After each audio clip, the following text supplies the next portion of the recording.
มานี่แล้วทั้งนกทั้งไก่แบบนี้ยกเลยแม่ไก่ยกแล้วบอกไก่ออกมาเลยหนึ่งเอาทั้งไก่ทั้งนกบ้านนี้มีธงใส่เนาะเนาะ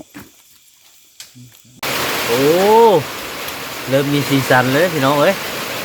เหลืองต้องแล้วเนี่ยหอมวุ้ยวุ้ยเลยทุกคนเลยมาลุ้นกันสุกหรือเปล่าทุกคนโอ้ยสุกเลยได้เนี่ยสุกเลยได้เอาเอ้ยมึงนู่นนี่เฮ้ยนี่โอเคเลยนะ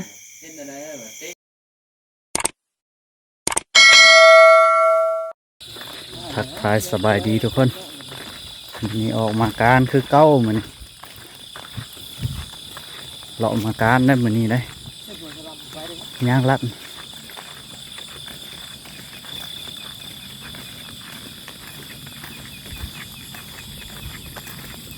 กำลังเดินทางไปมองเป่านางไปการทุกคนเลย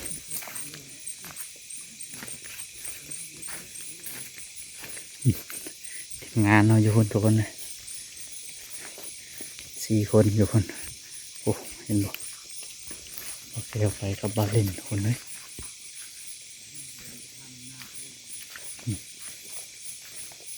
วันนี้มีสิทธิ์หมานทุกคนเลยเป็นคนงานออกมาเลยทุกคนเลยดูหนักกักกินนะ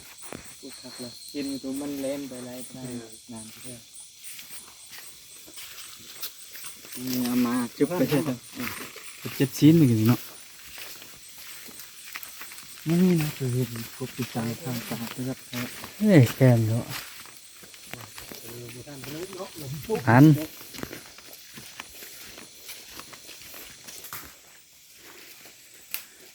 เลาะแขมผาได้ทุกคนเลยรอบนี้ได้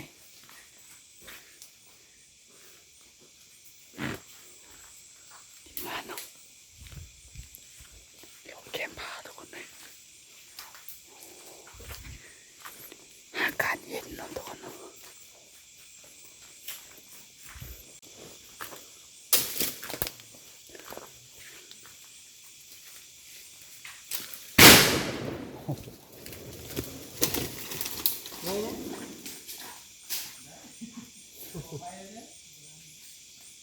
นกเนี่ยไว้แล้วมันไปเก็บได้ยังแมวแปลว่า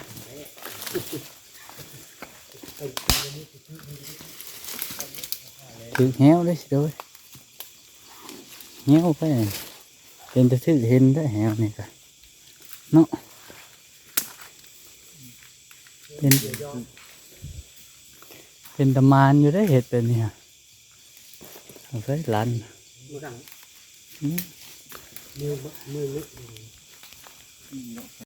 มานี่แล้วทั้งนกทั้งไก่แบบนี้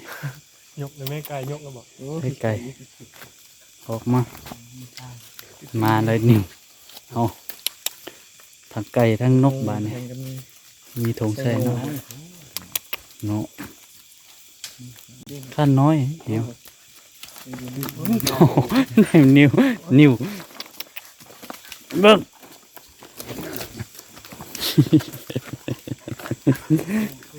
ทุกคนก็ยอดเร็วนิ้วเลย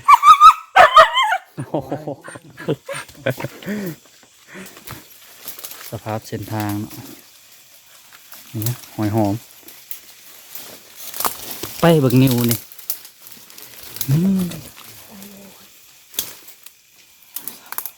3 หน่วยพอได้หอยหอม2-3 หน่วยพอ4 หน่วย 5 หน่วยโอ้ลายแท้หอยหอมเลยป้าหอยหอมบอกเกี่ยวกับกระดอแท้นี่ยึดหอยนี่ยึดกินนี่นึกสิมาแล้วช้าดิหอยหอมลายแขนคนนี้นี่เล่นบ่ดิเล่นนะ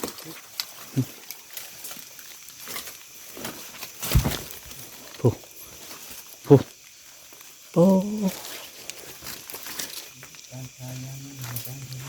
ช่วง3 หน่วยอันเป็น10พอแล้วเนาะ ต่อไปเลย ฮะ เป็นน้อยก็มีลูกพวกกันมาตัดอะไรมีใครมีลูกมี หลายเนาะหอยเถินแคมผาให้ทุกคนนะตอนนี้นั่งเสาเมื่อยก่อนทุกคนเอ้ยทีมงานเราการมาหากระไดนกได้ไก่ได้งูอย่าไปน้ำป่าเราแบบไปตามทุ่งนาอีกป่ะนี่ทุกคนเอ้ยทีมงานลุยขนาดเลาะแคมผาออกทุ่งนาฝนก็สิตกบาดนี้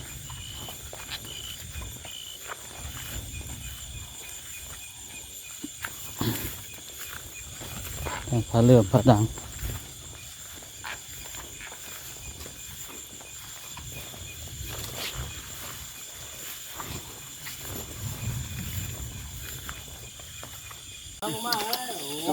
เศร้าๆหากระหอดเทียง บ่ได้บ่เที่ยวยัง โอ้ย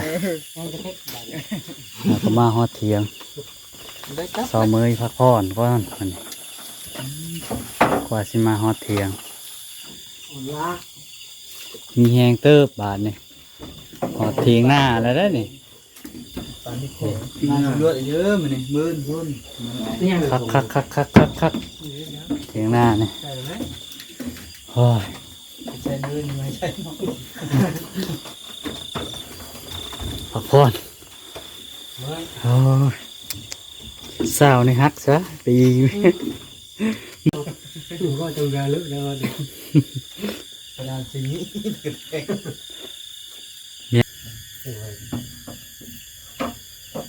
พักผ่อนก่อนคนเอ้ยตอนนี้ก็เวลา10 โมงแล้ว เป็นไปใช้เฮ็ดดินเนี่ยเรา ฝนตกแล้วบาดนี้ฮันพาเลื่อมก็พอพาเลื่อมไม่มับเดี๋ยวนี้จักเทียงไปจักและแคมทางนี่ขอแวะนอนโซข้าวก่อนฝนตกนี่ มื้น เอามาฮอนเฮือนฮอดซานแล้วได้อบาดนี้นะรวมยอด อันนั้นจะเป็นงูสิงอันนี้ก็นก นกพญาอิน ได้3 อย่าง นอนแล้วมีเลาะได้หมดเลย ไก่ป่างูสิงนกกระอินกำลังทางไฟเสียกินบาดนี่รอบเด็ก อันนี้ทันเลย ลกคนไก่ป่าทุกคนมาฮอดเฮือนฮอดซานแล้ว นี่เลยนะ ลกคน ไปนี่ได้แล้วนะใจพอได้พอเนื้อได้เอาได้เลยสองคนเอาเลย1 คนไปได้นี่มาแล้วอ่ะ มื่นแล้วเว้าไว้แล้วมื่นเนาะ ว้าวแล้ว เนี่ย แล้วก็จะเอาทุกคนแล้วก็ทุกคนแล้วตัวเรื่องอะไร กำลังลกคนนก มันจะนั่งไม่เห็นเลยน่าจะกุ๊กแค่พาตัวว่าตัวนั้นจะกู้มันใจกุ๊กเดียวฮะ มันใจขนาด กุ๊กเขาเราจะผ่านเพชรเราพันนะพันทักอะไรก็พันพันทักหมดช่องเท่าพันเลยน้องเว่งพันนี่เด็กเก่าเราได้จับตัวยิงแล้วก็ไม่ได้ได้คนยิงยับ 2 คนคือเดียวหากันเนาะ ป้าไป เป็น2 โตคือเดียวนะกันเนาะโอ้ฝนตกเลยทุกคนมาฮอดเฮือนก็ฝนตก ไปเอาบ้านเน่าแกเป็นนิ้วติดปูนเลย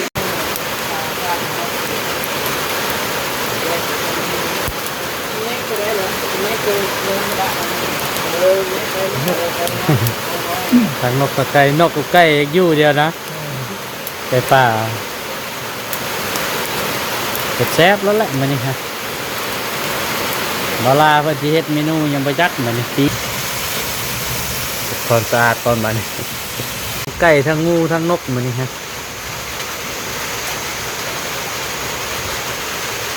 กินข้าวรอบเด็ก เขาละหาเช้ากินค่ำเขาละหาค่ำกินค่ำเลย ไว้หิวบ่ ไว้เพื่อค่ำเขาละหาเช้ากินค่ำเขาหาค่ำกินค่ำเลยอันนี้ฮะบ่ได้หาค่ำกินเช้าบ่ได้หาเช้ากินค่ำนี่ทางนี้ผัดงูสิงอันนี้ต้มงูสิงอีกบาทเนี่ยต้มงูสิงปิ้งไก่กับบรรยากาศฝนตกฮู้สุดยอดเลยมืนเงานอนละมืนฮะ กินก็มี เครื่องปรุงเพื่อกัน นี่นะชีวิตชมพอดีละ นะโอ้ย หน้ามีก็ เป็นหั่นๆพักๆปุ๊บๆปั๊บๆว่าเพิ่นว่าปุ๊บๆปั๊บๆพักปุ๊บๆไปแป๊กก่อน นี่ทำร้อนนั้น โอ้ยยิงเป็นโตเลยได้อมื้อนี้เด้ มันบ่จัด บ่ย่านนะ กินมัดนี่ แจ้งมันไม่มีหยังกินจำแจ้วเจ้าก็ยอมเพิ่นว่านี่แหละเชฟปิ้งไก่ปิ้งนกปิ้งไก่ ยังแบบโง่ ตอกน้ำตาลบ่ขนอบ่ ไม่ใช่น้ำตาล ลืมบ่แล้วใช่ ลายเร็วครับ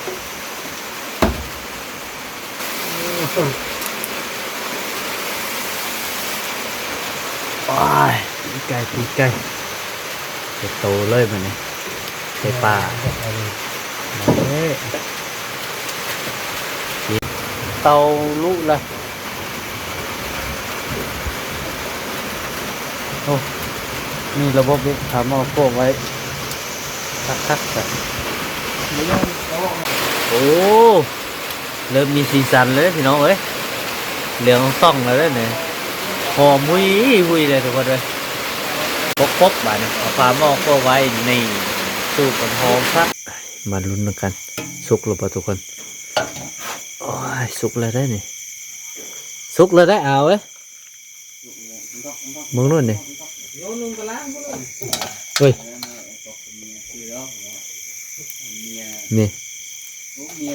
โอเคเลยนะโอ้ยลายโอ้ยร้อนเลยอ่ะพักมันมีดนะอ่ะ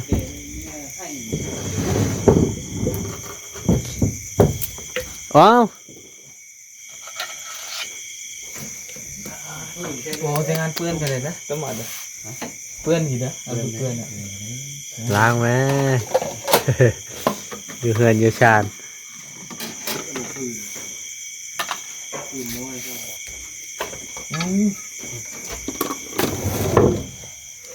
เนาะมีช่างอีกอยู่นี่ทางลุ่มนี่บ่นี่กิน ก็ลุกแม่ละ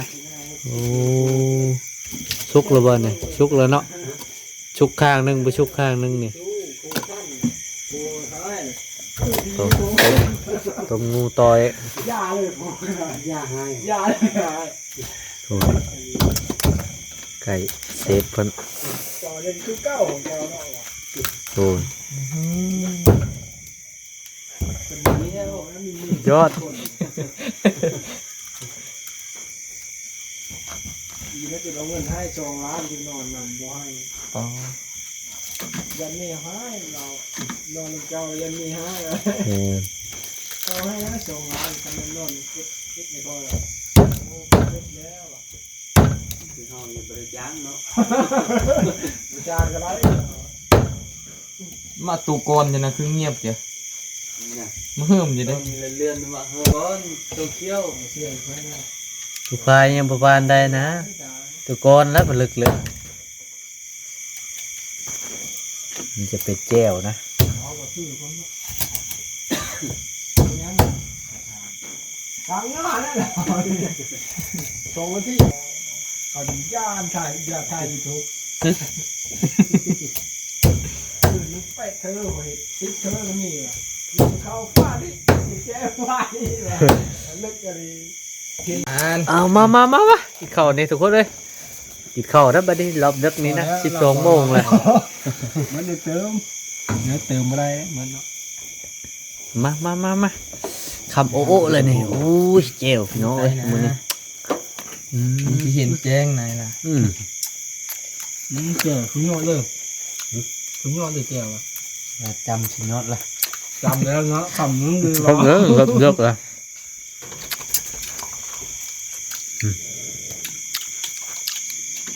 เป็นประจำแจ้วยังมีหนึ่งเพชรล่ะ nên là ลูกไปมาได้ใกล้กินที่ลงเลยแล้วไม่ได้อะไรเลยเทียงมากก็ได้บ้างสองคนนี้อิ่มแห้งเลยนะ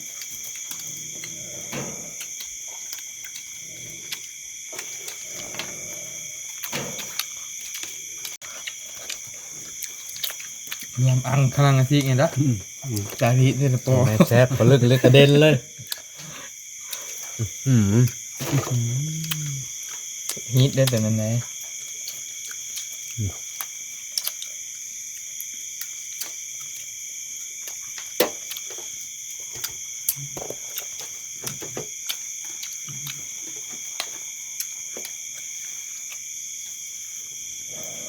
làm ăn có đang rít bà cái nhầm gió mặn thằng canh giòn như nát bà canh làm ăn khai đang xí cái đó bà อีตาดูก้อนในสไตล์นอนนี่แหละสไตล์นายกระยุนนี่แหละ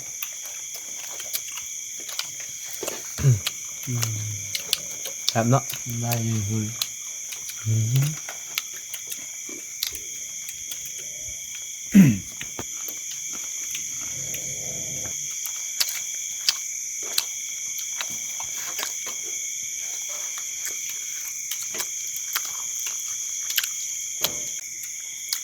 khẩu bớt tụi con ơi con chép nè nó khẩu mà สุกไหน phải mưa mang kính กินเลยทานแล้วทานมือ hơi nhiều mất khẩu cháo chép hốt บุ้ง แอบไปทำนมมาแล้วเหรอ เล็กนี่ผมจะมีบทพันสายแก้วอ่ะ